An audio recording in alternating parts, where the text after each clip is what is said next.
So things are still not going all that well for CD Projekt Red and Cyberpunk 2077 more specifically, and in this video I want to talk about some of those things that are just not going that well, how players are leaving the game almost in droves at this point, an update on that recent hacking situation, and kind of the background conspiracy that has now popped up around it, both involving CDPR themselves and the hacking group, but also we are about to hit two very important dates when it comes to Cyberpunk 2077, and I think those are two dates you should keep your eye on. So firstly, one of the things to consider is how many people are actually still playing this game, and that number may actually be a bit lower than you expect. This is a big talking point at that 1 month anniversary of the game, how 70% of the players had already left, and then the narrative as to whether or not that was super valid or not. At the end of the day, it is a shorter single player RPG, so it's not shocking people will move on from the game once they beat it. But also, if you actually look at the numbers for that same time span, this game was definitely losing players at a faster rate than a lot of other single player RPGs out there. Wasn't as crazy as that 70%, but it was faring a bit worse than some of the competition, even The Witcher 3.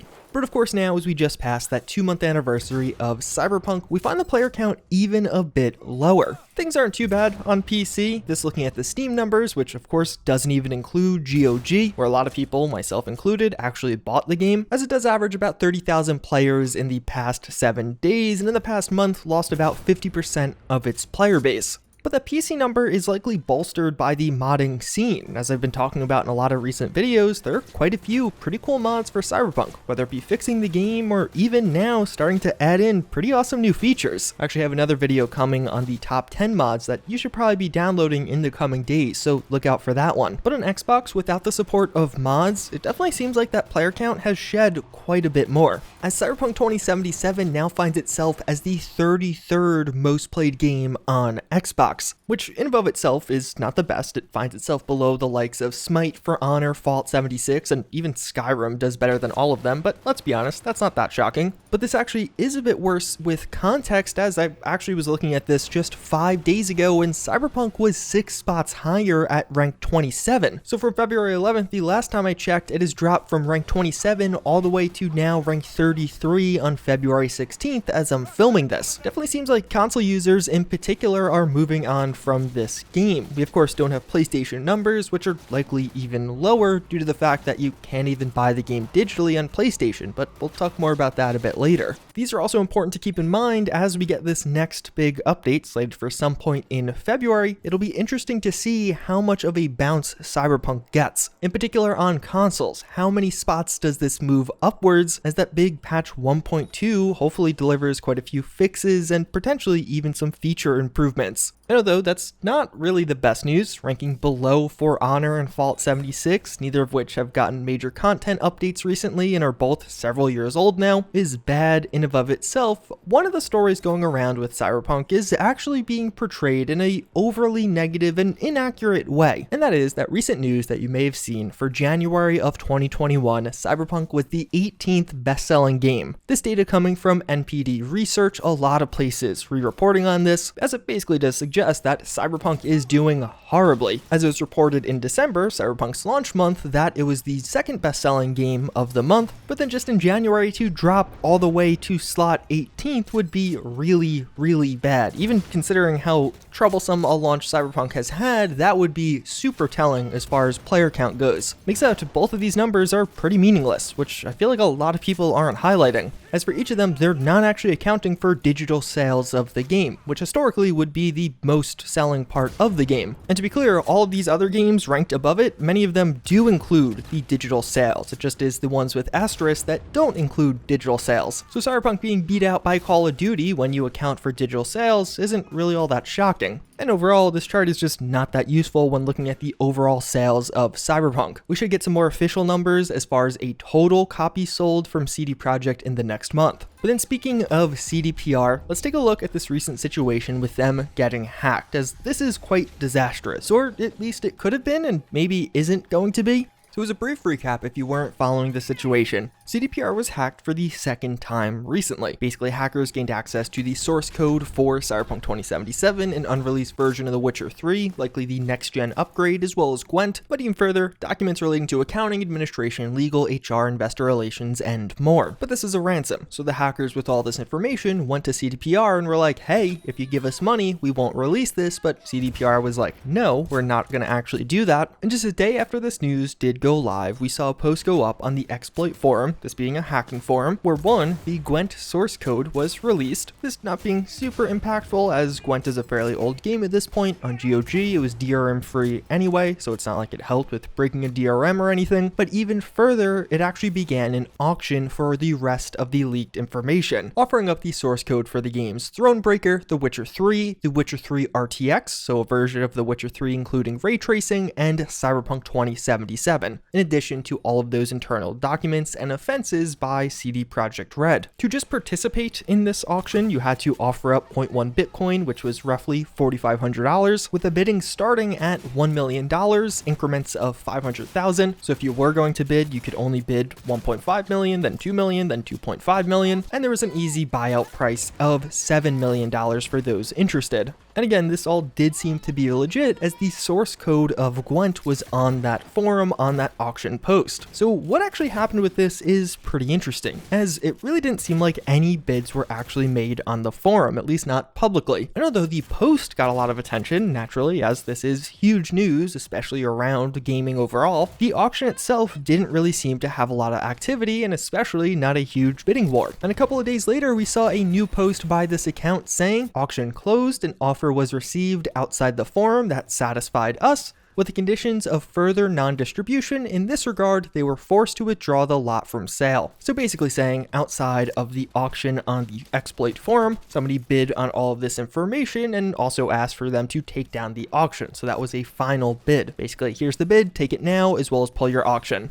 With the point a lot of people have been taking interest in is that further non-distribution clause, meaning the hackers can't release any more of that leaked information. So now in the wake of this, and really as a result of how all of this was handled, there's been a ton of weird theories. You've probably seen the headline saying that someone bought the source code of Cyberpunk for $7 million, and that doesn't really seem to be confirmed or necessarily true. Although technically the listed buyout price was at $7 million, technically all these hackers said was an offer was received outside the forum that satisfied us. So the requested buyout price may have been $7 million, but someone might have been like, hey, you're not getting any bids, we'll give you 500 grand and we could wrap this up right now. The simple answer is we don't really know what the buyout price was, and that is pretty misleading. Not to mention that it wasn't just the source code of Cyberpunk, but the source code of The Witcher 3, the enhanced version of The Witcher 3, and all those internal documents. And with this, there's been speculation that A, CDPR was actually the one to make this outside bid, and that's why the non-distribution clause was there, or alternatively, that this hacker group just made up this outside bid story because their auction was not really getting any attention, basically an opportunity to save face. Seems like they went out in the end and they maintained their reputation, even though nobody actually paid the money they were asking.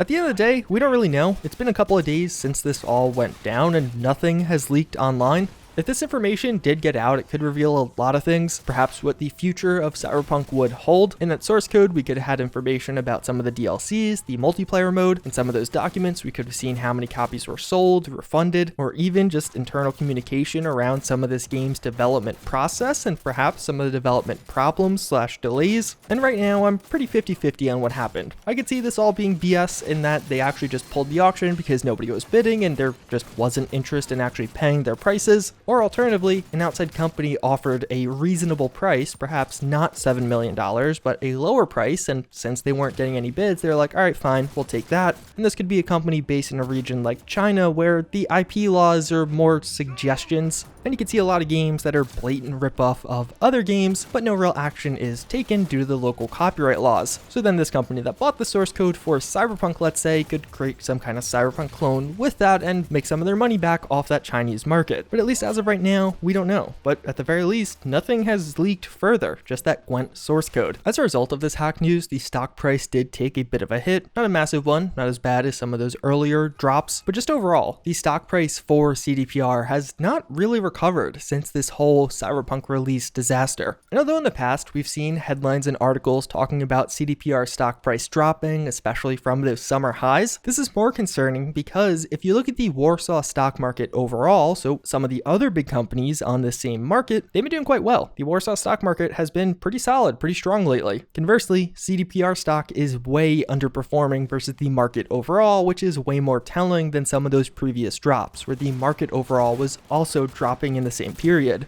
Although an important date that is about to pop up is actually tomorrow, marks 2 months since Cyberpunk 2077 was pulled from the PlayStation Store. It is pretty interesting in that the game really hasn't gotten a ton of changes in that 2-month window. We've seen a couple of patches, but each of these were relatively small, fixing some of the bugs, making performance slightly better for some people, but the FPS on consoles is still quite low. PlayStation users still have crashing problems, and there's really been no news about the game making a return. In those 2 months though, it seems like quite a few users did request and successfully get refunds. Following up on that, I looked into some of the people who had physical copies of the game and requested a refund via CD Projekt Red's refund line. And it seems like these users, at least thus far, have actually gotten refunds, some of this via PayPal, some via other means, but haven't actually had to send their copies back yet. I've actually found no reports of somebody having a physical copy, getting a refund by CD Projekt and having to return that physical copy. Recently, CDPR sent out this email, which basically said there should be plans in the future as to how they can send back their physical copies. But as it stands right now, there are several people who, let's say, bought a physical copy on PlayStation, got a full refund for the price they paid for the game, but still have the game and can still play the game. And it'll now be interesting to see as we get more updates and more progress on this. What if some people are just like, no, I'm not sending the game back? Is CDPR going to try and do a chargeback or get their money back, or just how this whole situation will unfold? You have to remember the shipping could be pretty expensive. Shipping your game to a totally different country. Does CDPR pay that? Does the user pay that? If the shipping cost is going to be $20 and your refund was only $60, it doesn't really incentivize you to have a refund overall. But of course, those people have already got that refunded money. As far as the lawsuit situation with this game, that's still ongoing. There hasn't been much news around that. It's likely now in a phase where the judge is having to decide which law firm will represent the class action, and lawsuits naturally take quite a bit of time. It's not going to be expedited, it won't be done in a couple of months. This is going to likely be a several year long process. But with that said, there definitely should still be more news on the horizon. Before the end of February, at least as of right now, we should be getting another big update around Cyberpunk 2077. Perhaps even tomorrow, as that does again mark that 2-month anniversary since getting pulled from the PlayStation Store. Could even be a cool date to return to the PlayStation Store. But even further, March 30th is another very important date to keep in the back of your head. This is very likely when CDPR will have their next earnings call. This going over their year-end earnings. And when they discussed their Q3 earnings back in November, they actually did say, we'll share our thoughts next year as we update our strategy. This will happen in Q1 of next year after we release Cyberpunk. This will be the right moment to discuss key aspects of future releases. And around this topic, mentioning things like expansions, DLCs, as well as monetization for multiplayer, or even just the business model for the multiplayer mode. That was before all of this controversy, but it seems pretty likely during this Q1 earnings call, at the very least, investors will go in with that expectation of discussion about what's next for the game, and will likely get a good roadmap, at least verbally, on the call as to how things are unfolding, and probably a more concrete timeline as far as things like expansion release windows, as well as when we could expect that multiplayer mode. That's still likely being years out, but it's another date to keep in mind. But with that said, in the next 2 weeks, we should expect another big patch for this game, and hopefully it really does something. This far since Cyberpunk's release, the patches have helped in minor and sometimes marginal ways, but we haven't really seen that big overhaul I think a lot of people are hoping for. There of course was a holiday break mixed in, so it is important to keep that in mind, but I think there's going to be a lot riding on this February patch, and I think it'll be very telling what response we see to it. How much will it actually improve performance on base last gen consoles? Also, what about those features that are simply broken? Right now on PC, several perks or mods just don't work after you load a game, which is kind of game breaking in a sense. Or even things like the police and AI system. Will we see overhauls to that in this patch, or is it kind of outside the scope where it'll just be more of a bug fixing patch? Either way, as always, again, I thank you all for watching. Hopefully you found this informative. Again, I do have more content coming on the modding scene of Cyberpunk, as that is still very active with a lot going on, and I'll definitely have a full breakdown whenever this next patch or other news does come out. With that said, I thank you all again for watching, and I hope to see you all next time. Later.